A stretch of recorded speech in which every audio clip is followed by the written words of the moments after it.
Tabii üniversite sınavı birçok öğrencinin ailesiyle beraber heyecanla beklediği bir sınav aslında. Yani bazı ailelerde hani çocuktan ziyade sanki böyle anne baba sınava girecekmiş gibi bir durum söz konusu olabiliyor. Sınavın hiçbir zaman böyle her şeyin sonu ya da her şeyin başlangıcı hani olacağına dair bir kanı hani kesinlikle olmaması gerekiyor. Yanlıştır yani. Yani dönüp hayatımıza baktığımızda sınavı geçememiş, sınavdan başarısız olmuş, hani öyle söyleyeyim.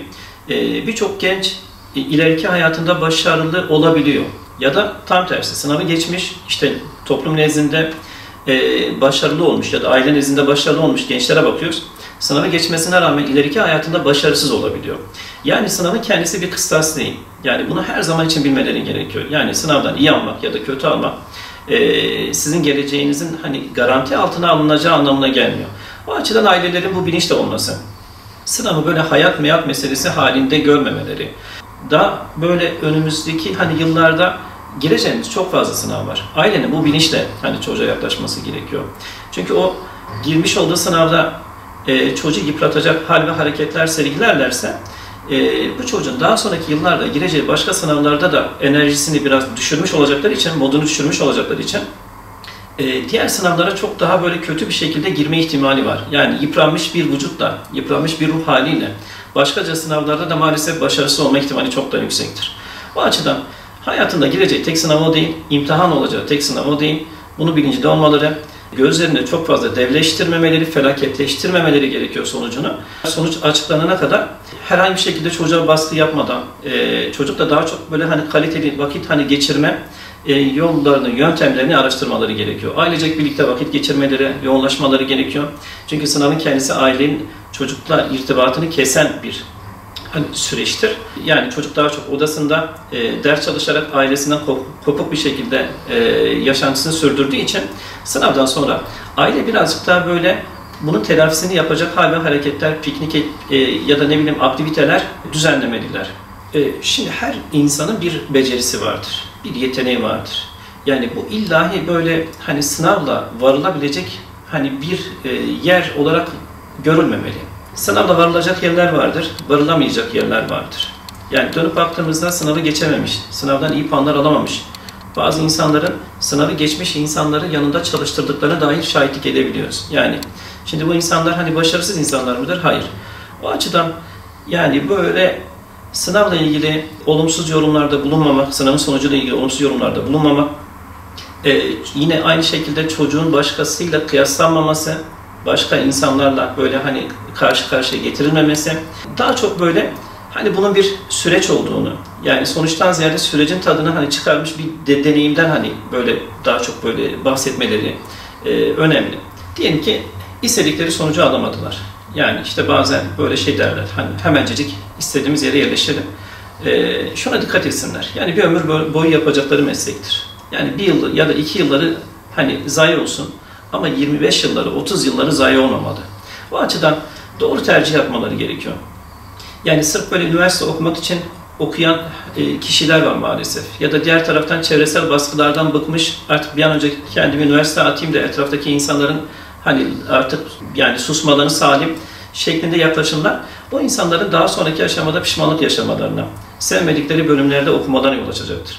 O yüzden gerektiği takdirde böyle 1 yıl daha bekleyip ya da gerekirse 2 yıl daha bekleyip gerçekten yapabilecekleri, başarılı olabilecekleri mesleklere yönelmeleri çok önemli.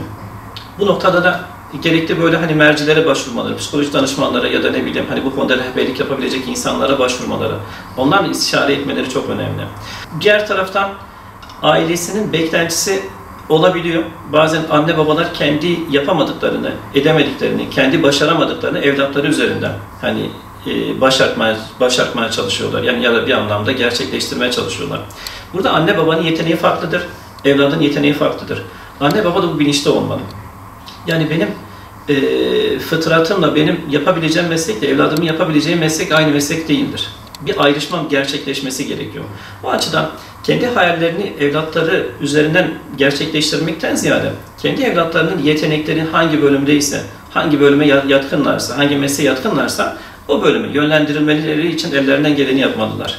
Yani sınav sonrası sınavı beklediği gibi geçmemiş hani öğrenciler olacaktır. Anne babaların bu noktada hani onlara kızmamaları, onları başkalarıyla kıyaslamamaları, yani aşırı derecede eleştirmemeleri çok çok önemlidir. Yani ihtimalle evladım, yani sonuçta olabilir. Hani bu sonuçta hayattır. Bazen bazı şeylerde takılabiliriz. Engeller hani çıkabilir karşımıza. Ama biz hani sana güveniyoruz. Yani sınav bir anlamda her şeyin sonu da değil. Yani sınav sonucu. Bizim için sen önemlisin, sen kıymetlisin. Senin sağlığın, saatin bizim için her şeyden çok daha önemli, çok daha kıymetli. Bugün sınavdan geçemezsen yarın başka bir şeyden başarılı olabileceğine biz zaten inanıyoruz senin. Bu açıdan senin için yapabileceğimiz ne varsa bizim destek mahiyetinde sana sunabileceklerimiz neler, sana nasıl yardımcı olabiliriz? Bu noktada evlatlarla istişare halinde olmaları gerekiyor. Bunu yaparlarsa daha böyle sağlıklı hem bir birliktelikleri olacaktır, hem de evlatları gelecek seneye daha böyle sağlıklı, saatli, daha zinde, daha güç toplamış şekilde hazırlanabilecektir. Öğrencilerin sınav sonrası sınavın sonucundan ziyade geçirecekleri sürece odaklanmaları çok önemli.